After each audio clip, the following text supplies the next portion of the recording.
Okay. Okay, we need some chairs up here. Hey, we're recording, everybody. Let's get this chair. How many chairs do we need? One more? Here, Tim. No, she just said she said she was here. No, look at this sheet. He just told me because he said he wanted me to take it. She said she wanted me to take it. She has all her stuff highlighted. So let her be it. And Lupe, you are Caragos. And then what's Tim? Tim is sharing Creon with Mike. Okay, you do the first 3 pages, I'll do the last 2. Oh yeah. Is that more right? As he's just back in class. Don't give him the major writing. I have 3 pages. I'll do. You can have 3. Back and forth. All right, let's go. All right, everybody. Hey, excuse me. We got to try to get through scene 2 and 3 today, people. So we need you to be quiet. I'm recording this class's version. Okay, so it'll go out there. So what you need to do, you need to pull up your script. We're going to scene 2. Pull up your script. Remember, we're going to take some notes on that if we need to.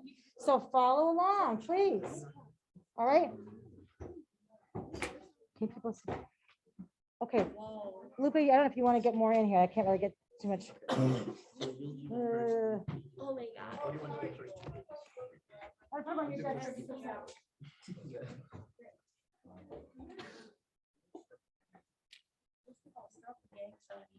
What? I don't know what I did. I don't know what I did. All right. So this is scene 2. Everybody following along and introduce yourselves and what part of your play. Ike, start with you. I'm Ike. I'm doing Sentry. I'm Alita. I'm doing Sentry with them. I'm Brooke and I'm Antigone. I'm Mike and I'm doing. I'm Tim and I'm doing Creon. I'm Lupe and I'm doing Caragos. Okay, and we need you to be really loud with your voices, okay? Group up here because we're filming it. We want everybody to hear it. And I'll do the scene directions. So so we're still at that courtyard with Creon and his important folks around him, right? Re-enter the sentry, leading Antigone. What does this mean? Surely this captive woman is the Princess Antigone. Why should she be taken? Here's the one who did it. We caught her in the very act of burying him. Where's Creon? Just coming from the house. Enter Creon Center. Why have you come back so soon? What has happened? A man should never be too sure of anything. I would have sworn that you not see me here again. Your anger frightened me so, and the things you threatened me with. But how could I tell them that I'd be able to solve the case so soon? No dice throwing this time. I was the only too glad to come. Here is this woman. She is guilty. She's the guilty one. We found her trying to bury him. Take her then, question her, judge her as you will. I am through with this whole thing, and I'm glad of it. I'm just gonna pause here. So do we know what's happening right now? Okay, someone tell me what's going on. Who's the sentry? Remember him from yesterday? Right?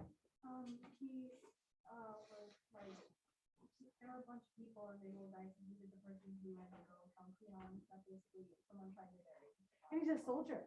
They're usually people that guard the wall of the city. So yeah, he was the one that they made him go and tell him someone buried, right? And now what's he doing? What's he telling him?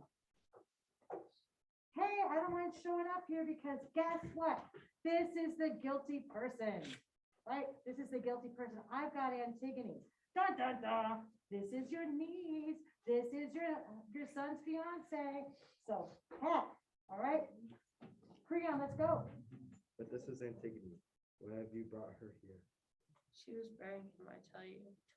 Severely, he says. Is this the truth? I saw her with my own eyes. Can I say more? The details. Come, tell me quickly.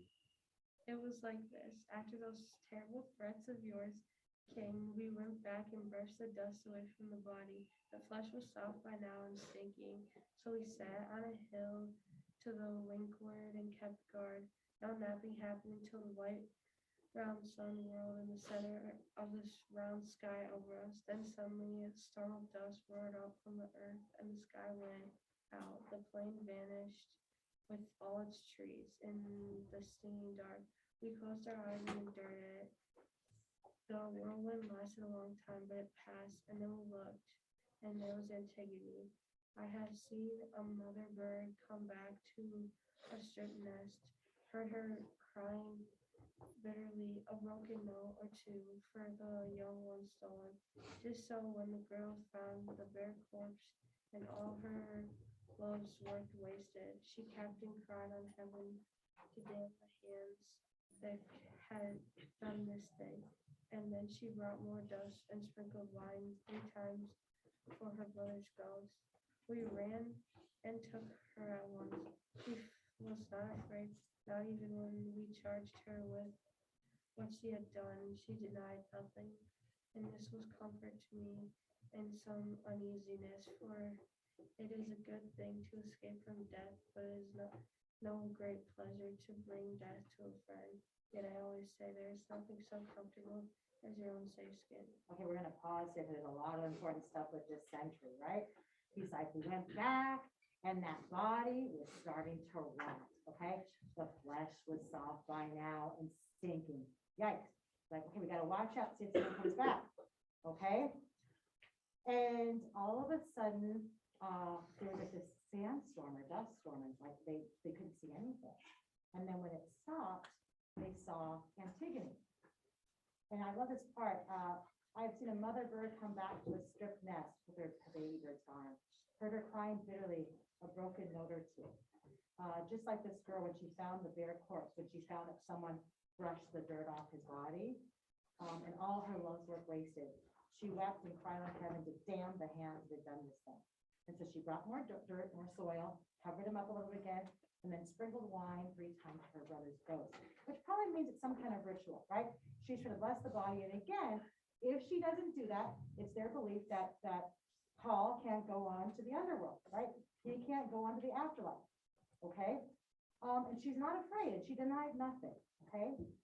So he's telling this to Creon, and Creon, imagine Creon, like just hours before he made this speech that I'm going to be this tough guy, that I'm not going to put family before the law, that this is the rules, that no one can bury this guy. And now someone did, and it's his niece, okay? So Creon's pissed. Slowly, dangerously.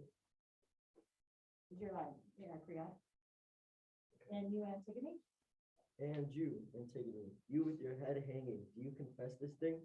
I do. I deny nothing. Highlight that. Highlight that. I do. I deny nothing. Right there, Antigone is admitting that she did it. Okay? Again, if you had to take the side where you're saying Antigone is guilty, you're like, she admitted it. She says she did it, and she knows that she broke the law. Okay? That's a big deal. She's unafraid, too. She's challenging him. Okay, and Creon, what do you say to the sentry? You may go. Exit sentry to the left, and to Antigone, he says, Tell me briefly, had you heard my proclamation touching this matter? It was public. Could I help hearing it? And yet you dared defy the law? I dared. It was not God's proclamation. That final justice that rules the world below makes no such laws. okay, I'm gonna hold you right there. I want everybody to put a big star and highlight this next speech of Antigone, okay? This is important. This is kind of where she lays down her reasoning. And again, for your paper, this is why Antigone feels she is not guilty.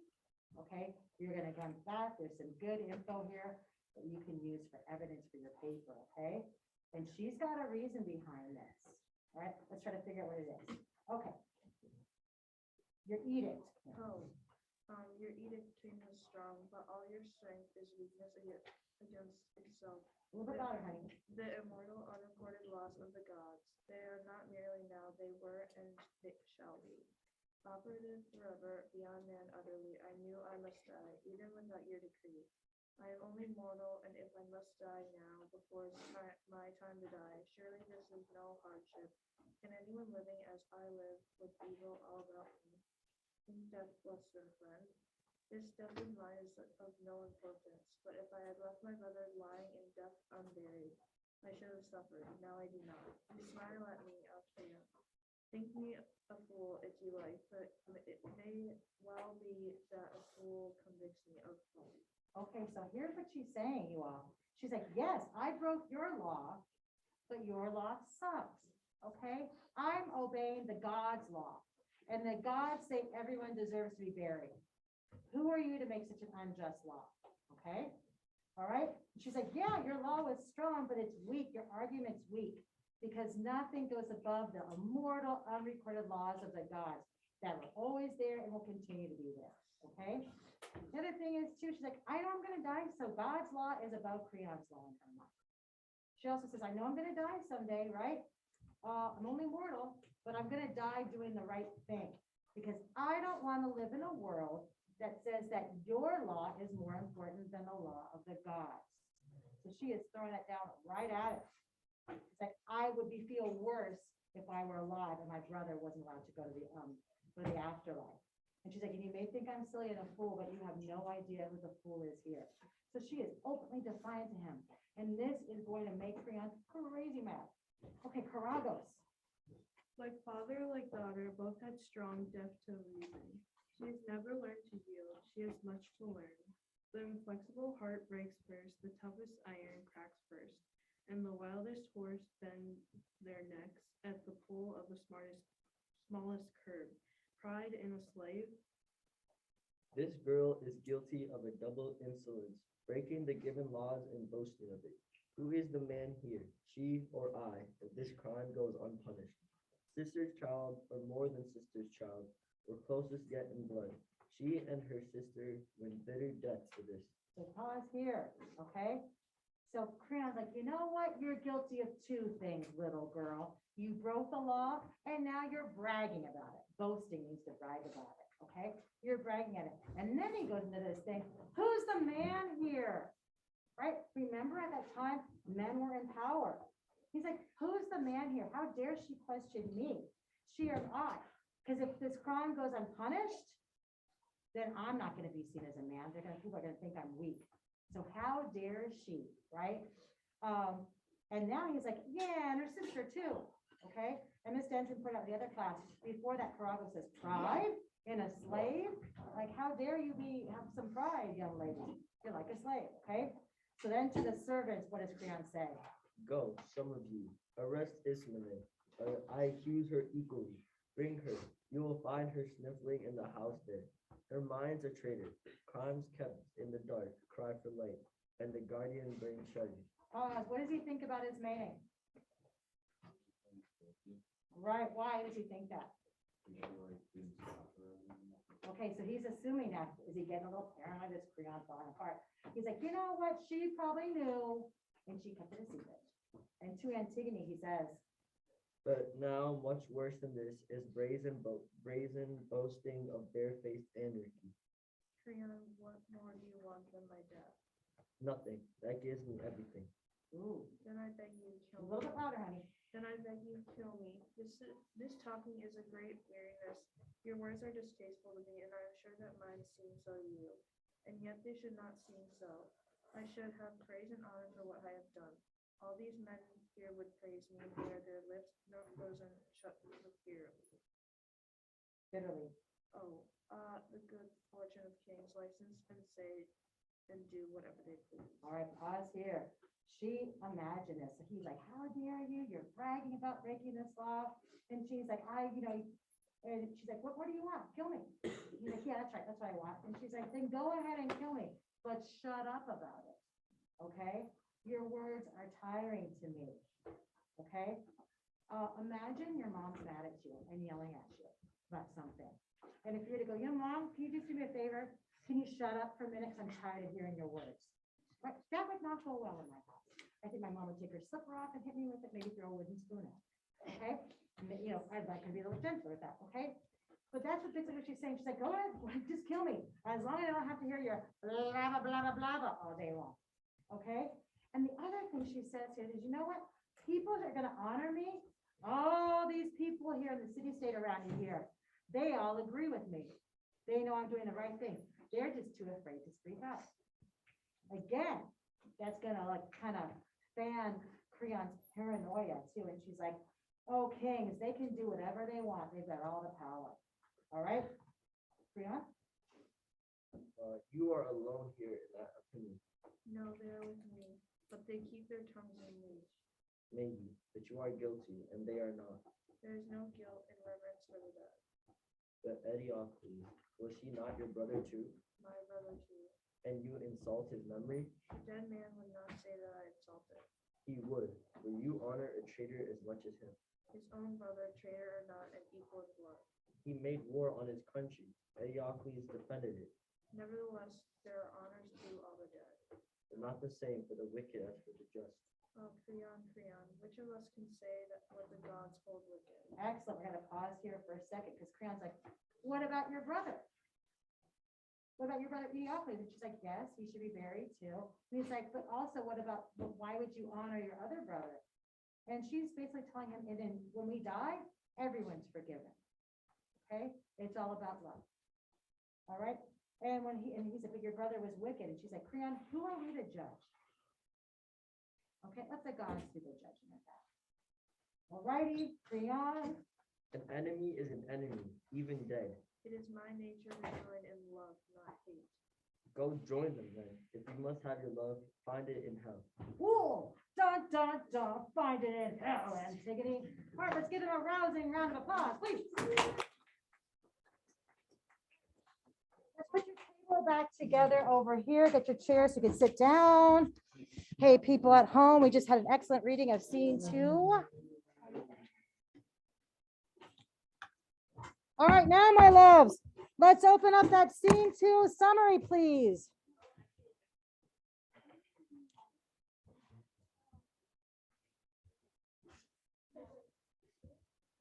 So go to Google Classroom, maybe try to have your script handy, but also open up the scene 2 summary, okay? And I'll have my scene handy over here too, because I gotta look back at it. All right. I already put in my scene 2 one. You did? Yeah, I don't know what it was though. All right, well, we'll figure that out. Oh. Okay, hold on. I think I turned in my scene 1. That's fine. Okay, so scene 2 summary, open that up, people. Open it up. Hey. Shh. Yes, my honey. So it says scene 2 at the top. I don't know if that means like it's actually scene 2 or it's like the second one. I think that was probably scene 1. That's okay. Okay. That's okay. You can put that in. I'll double check them.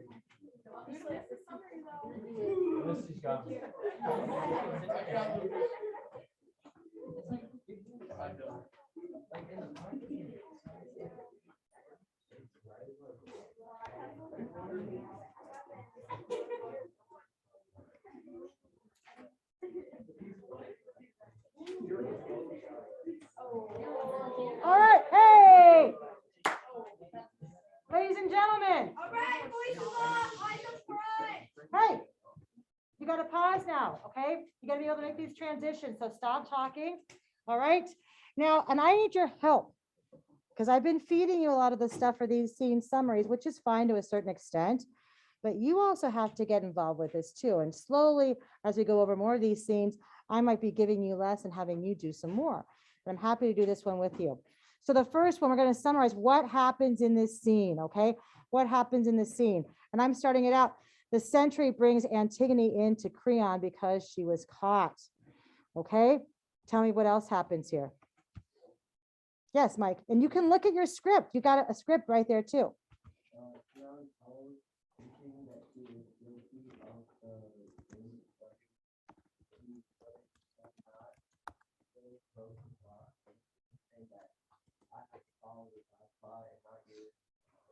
Okay. Okay. So let's put this Antigone. You said Antigone says she needs to follow the law of the gods and that Creon's law sucked, right? Okay. The gods would allow everyone to have a proper burial so they could go to the afterlife, let's say. Okay. All right. What does Creon think of all this? Is Creon like, oh, okay, I get it. What does he have to say? You don't have to give it directly, but how is he feeling? Paranoid, maybe? What else, Mike? He's saying that his law that he makes it absolute and that he doesn't follow the law. Okay, so his law is absolute. Creon thinks his law is absolute. He thinks Antigone is extra bad because why? Because she broke, not only did she break the law, she what? Yeah, she brags about it. Okay, right?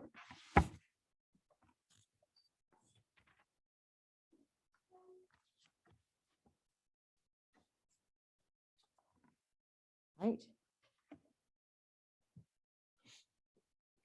Antigone also says she doesn't want to live, says she doesn't want to live in a world that honors Creon's laws above the gods.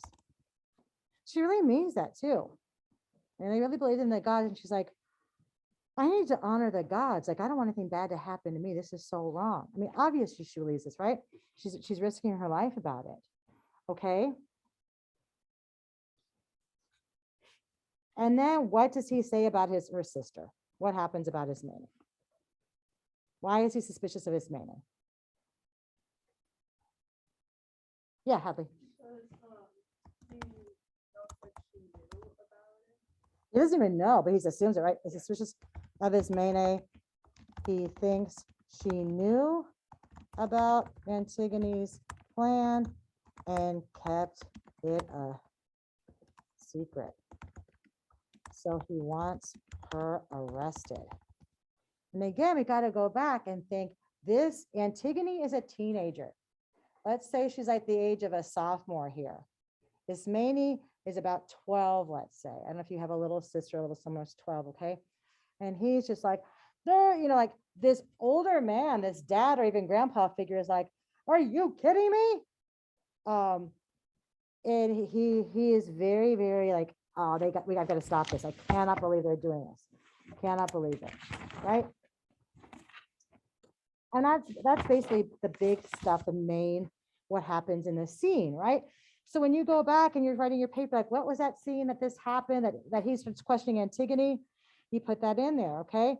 So now some important notes that we have, because we're kind of looking for evidence. Again, I keep telling you we're going to write this paper. And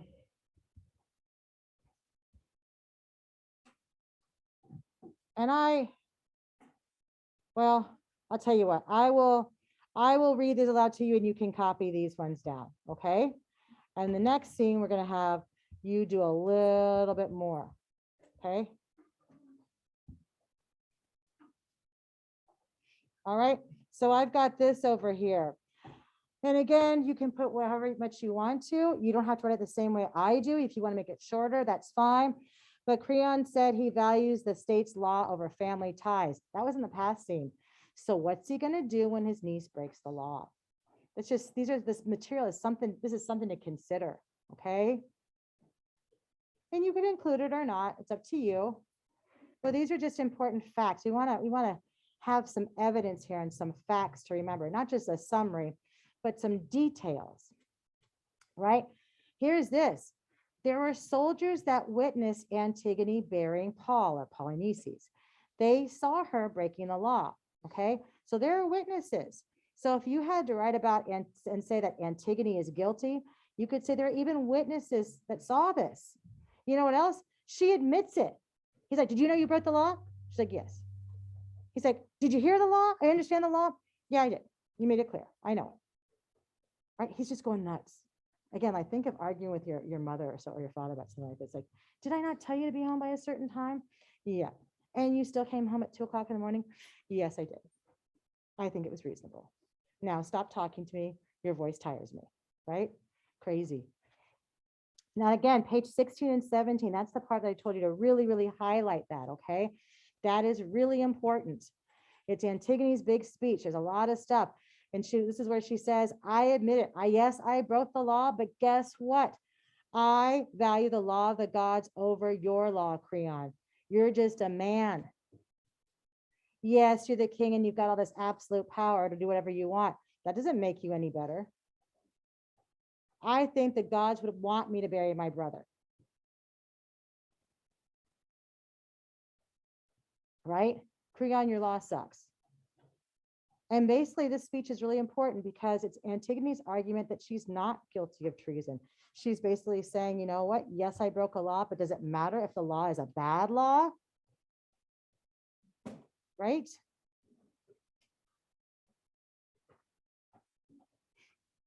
Because there are bad laws, people, right? There are laws that we find out later are bad. School segregation, not a good thing, right? That was a law. Not letting women vote, that was a law. Those were not good things, right? And she says, hey, it's okay to die for a worthy cause because I'm going to die anyway someday.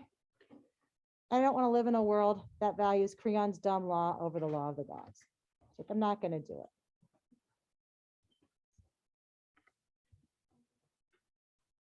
All right. Okay. You got the basis with this. Can I scroll down? And again, you don't have to have it the exact same thing, right? You can put it in your own words. But the big important thing is she's like, hey, the gods have more power than you. They have more authority than you do, and I respect them more than I respect you, as people should, right? You're only a man, you make mistakes. This was a big one, right? So yeah, I broke the law, but your law was bad, right? And it's okay with me for me to die for a worthy cause. I would rather die for this than have my brother not be allowed to go to heaven, let's say. I see you all taking pictures of this. There's more power in the actual writing of the words, but if you're doing that so you can get caught up, that's fine. But you understand what I'm saying? There's not a lot of effort on your part if you're just taking a picture, and I get it. There's a lot of stuff on it too. Okay? And again, this whole part, like, I don't want to live in a world that values you, but that values Creon's law. What kind of a world is that? No, thank you, she says. Plus, you got to remember too, her conscience is talking to her. She's got a teenage brain. She might be a little, remember her prefrontal cortex, no fault to her, but that planning, thinking things through is not really fully developed. And she's in shock and trauma. Her brothers just killed each other on the battlefield. Her dad, she finds out was actually her brother too, right? He ripped out his eyes and is wandering the world in a blinded state. Her mom strangled herself when she found out that she's her mom and her grandma. Like, it's all very, life is sucking right now for Antigone and Ismene. Okay. And then Creon snaps back at her on page 17. Put these page numbers at least down so you know. He says, you know what? You're 2 times guilty, lady. You broke the law and now you're bragging about it. And who is the man here? Okay. Because if he lets her go free, he'll be seen as weak. Right. And again, if he's seen as weak, what does that mean for that city state? Along comes Sparta or some other people there, could be even in Thebes, saying like, this king is so weak, he sucks. Let's take over. Let's go kill him and take over the throne. I mean, that was done, right?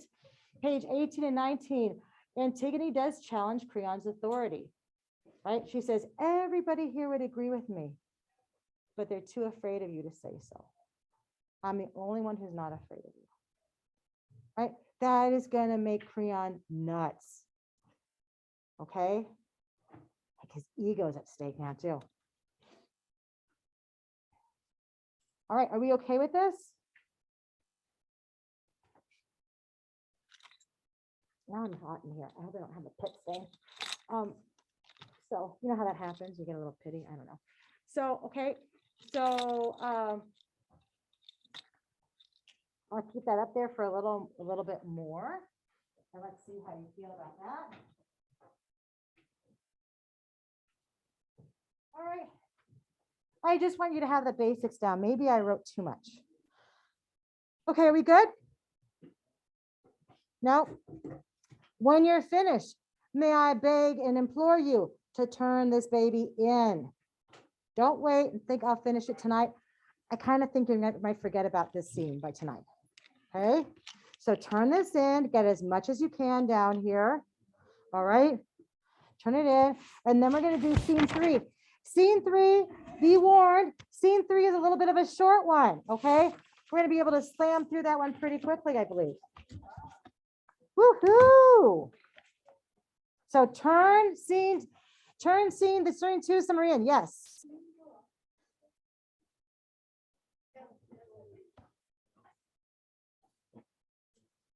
Okay, I'm giving you 2 more minutes for this.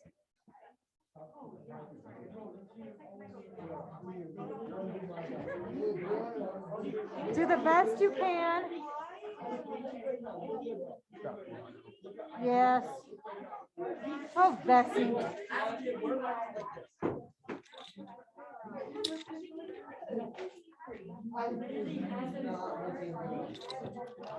Scene 3 readers, come on up.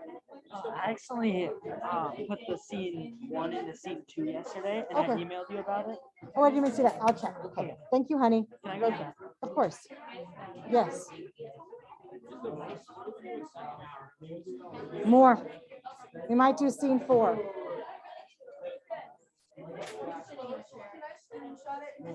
Yes. I'm sorry, honey. Do I go too fast with this? Do you think I go too fast? A little bit? I'll slow it down. Yeah, I just need you to be honest, because I don't know. All right. And I'm like,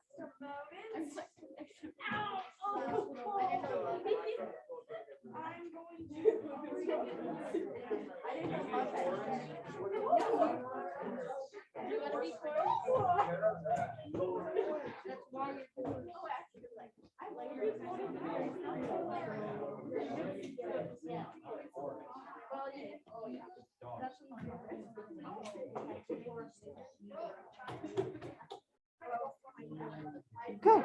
You okay? Yeah, I was just wondering if you're doing all right. Oh, I'm fine. Okay. Yeah, I'm fine. I just got hot. Yeah. This is my dream roll. That is so cute. I didn't even realize that's what was on here. Oh my Yeah, god. it's my dream roll. All right. All right, so now turn in scene 2. Just turn in what you've got now, people. If you need help, we can work on it later, but turn in what you've got. Yeah, beautiful things. Okay, because now we're going to work on scene 3. Scene 3.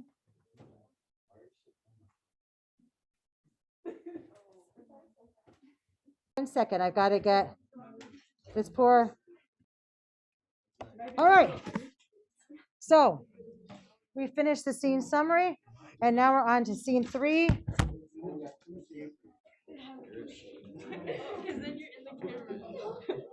Oh my goodness. No, I don't like that stuff.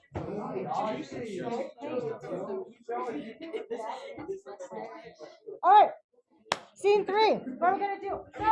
So open your scripts to scene 3, please, and stop your talking because these guys, it's their turn to talk. Okay, so open it to scene 3 and introduce yourselves, group.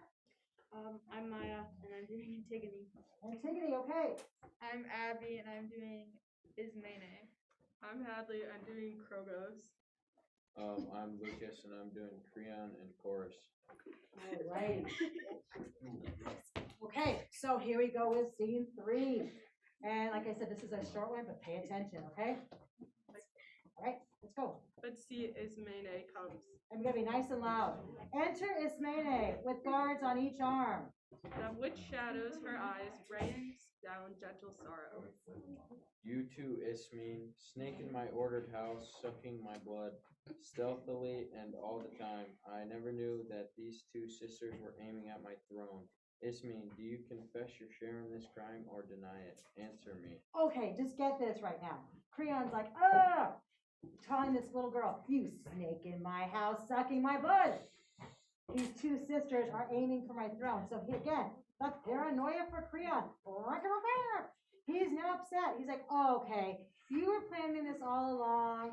You're using me, and I bet you two sisters are in cahoots. You're working together because you want to take over the throne from me. Okay, that's his word. All right. Ismene. Yes, if she will let me say so, I am guilty. No, Ismene, you have no right to say so. You would not help me, and I will not have you help me.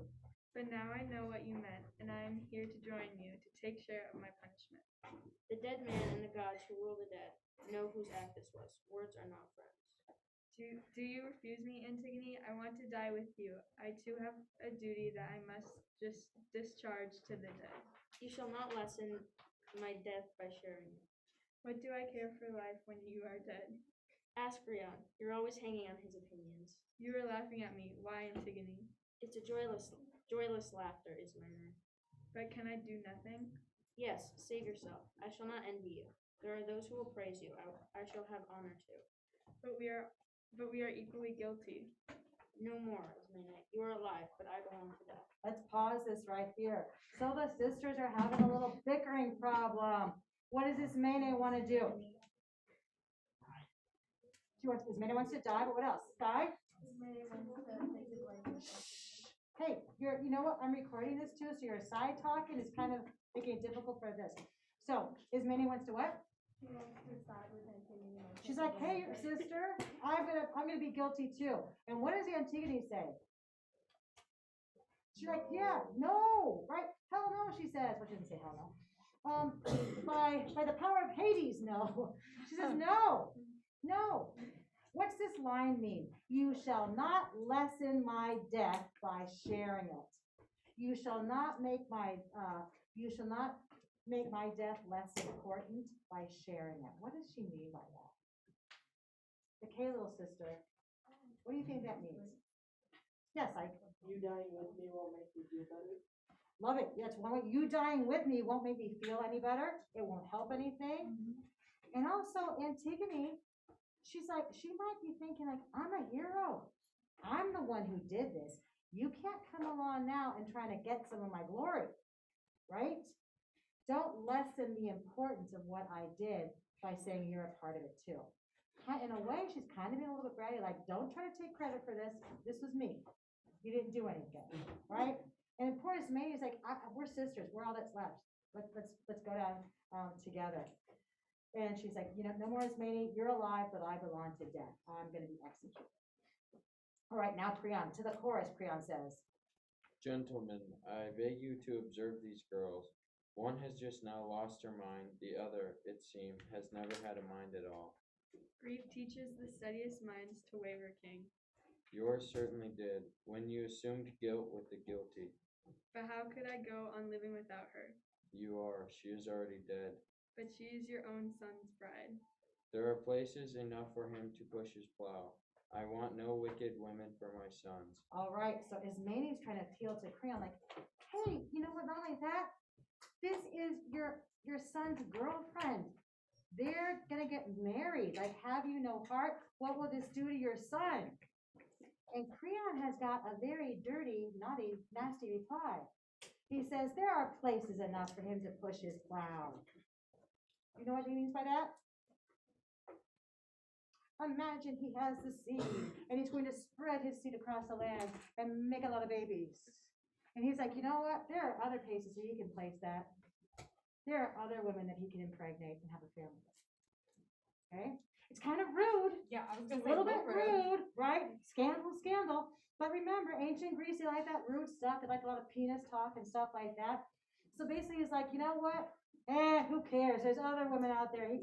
he can get it from somebody else, okay? I don't want any bad ladies for my son. Okay, is Manny talking to this guy, says, Oh, dearest Haman, how your father wrongs you. I've had enough of your childish talk of marriage. Do you really intend to steal this girl from your son? No, death will do that for me. Then she must die.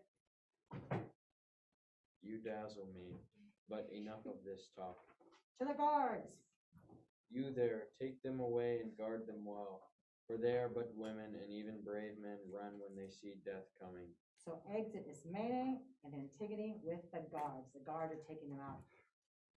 Fortunate is the man who has never tasted God's vengeance. Where once the anger of heaven has struck, that house is shaken forever. Damnation rises behind each child like a wave pressing out of the black northeast, when the long darkness undersea roars up and bursts, drumming death upon the whole wind-whipped sand.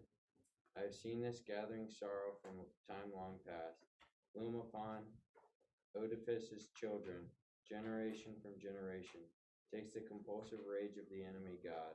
So lately this last flower of Oedipus's line drank the sunlight, but now a passionate word and a handful of dust has closed up all its beauty. I'm just gonna pause you right there. You can take a breath for a second. I'm doing an excellent job.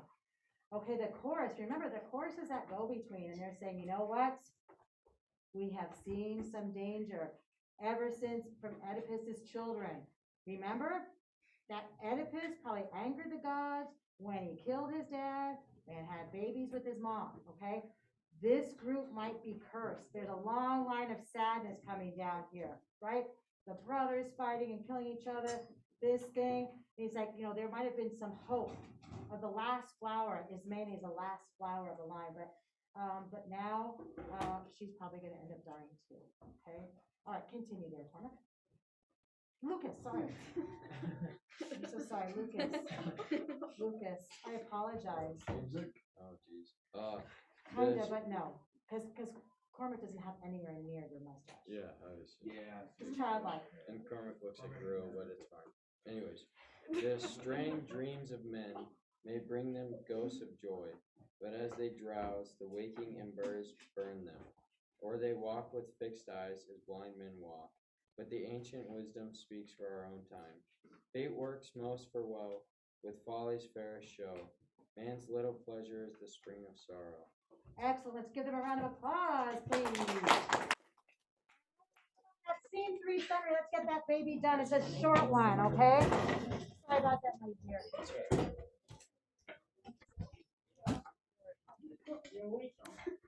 All right. So scene 3.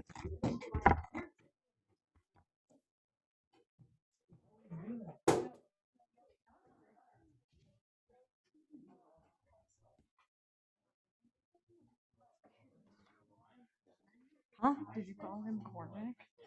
Yeah. Remember at the beginning of the year though, like we could not tell those two apart and we couldn't tell Xander and Beck apart. Yes, it's true. Yeah. There was a similar vibe. Yeah. Look at how cute Jordan's hair looks. Oh, I know. Jordan, your hair looks so Looking good. super cute. You got some fat curls there. Nice juicy ones. All right. Okay. Let's get this one done really. Liam, put that phone away. All right, let's get this one done. Okay, let's just get it done. So not a lot happened in this scene, although the reading was fantastic. But sometimes there have to be scenes that just kind of, hey. Guys, I need you to be quiet. Honestly, I start hunching and I start yelling. I said, ugh. Sometimes we need a scene to just kind of move something along. Okay, so we've got to get this Ismene and Antigone dialogue going. We've got to find something to do with that. So not a lot happens with this. So we're not going to have a lot of writing, oopsies, in our scene summary, and that's okay. So now we're doing the scene 3 summary. All right, and there's not going to be a lot on this one, and that's okay. You're probably not going to have a lot of bullet points, and I'm fine with that. Okay, so someone tells me what happened in this scene. What happened? Maybe yes. Let me see. Well, we've got Vesey and Ike have been carrying this load. Someone else at the table who read it could probably tell us what happened here. Oh yeah, we got Keon. Keon, tell us.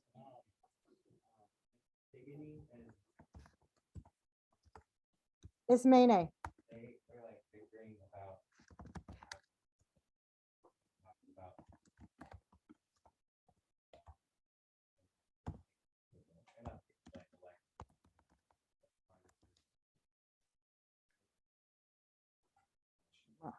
Wants to be guilty too.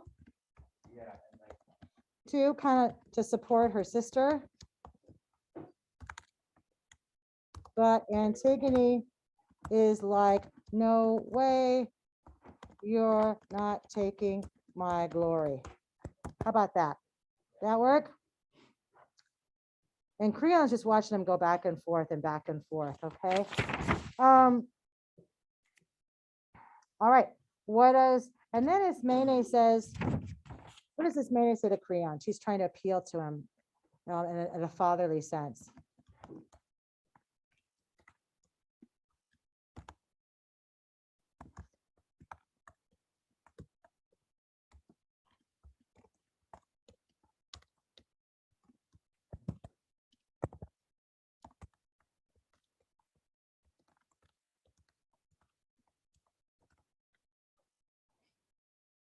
Ismene tells Creon, hey, Antigone is your son's girlfriend.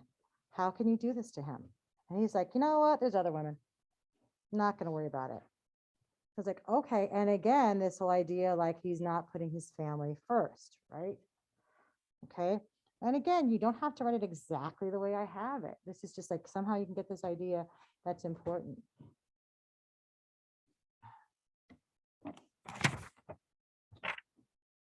And then the last thing, how does this scene end?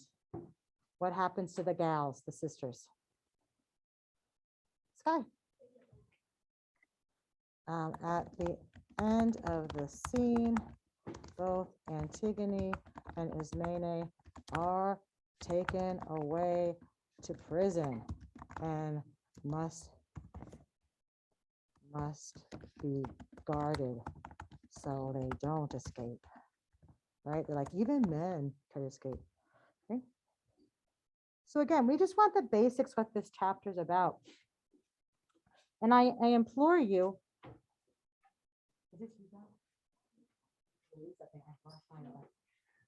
I implore you, like, help me out with this, okay? And I know maybe I'm going too fast with it. It's hard because I'm trying to be able to get this done by the end of the class we had today. But try to help me out. You're hearing it too, okay? I know you're hearing it too. All right. All right. So now, since the bell is going to ring in 5 minutes, and then you're going to have your break, and then you're going to come back here. And I think we're going to try to do scene 4. It's a big one. Scene 4, Creon talks to his son Haman. At first, he's like, you're going to be a dutiful son, right? Sure, Dad. And then Creon starts to say a little bit too much. And then by the end, Haman's like, I hate you. So here are the points, just so you know this again for evidence. Just to remember, these girls are grieving, right? They lost both their parents and their brothers violently. They're in shock. They're all they have left.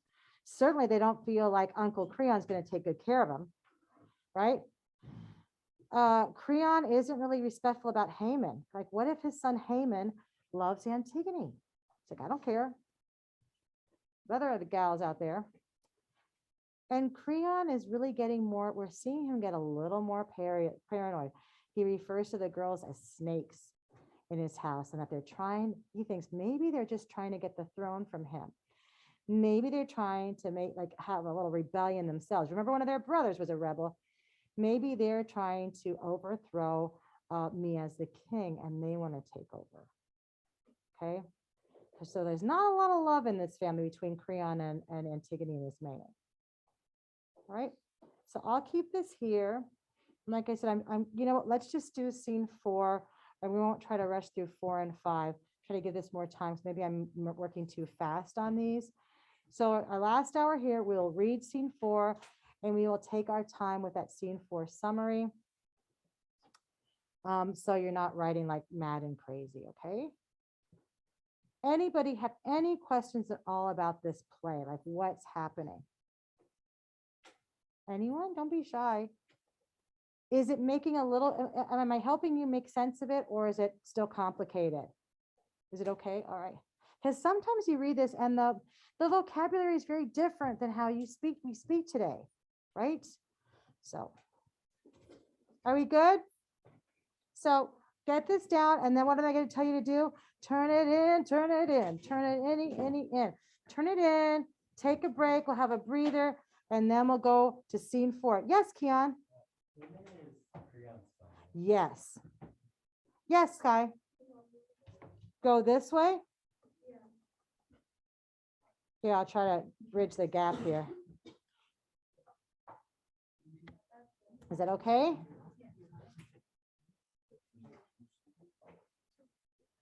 Hi, honey. For sure, for sure.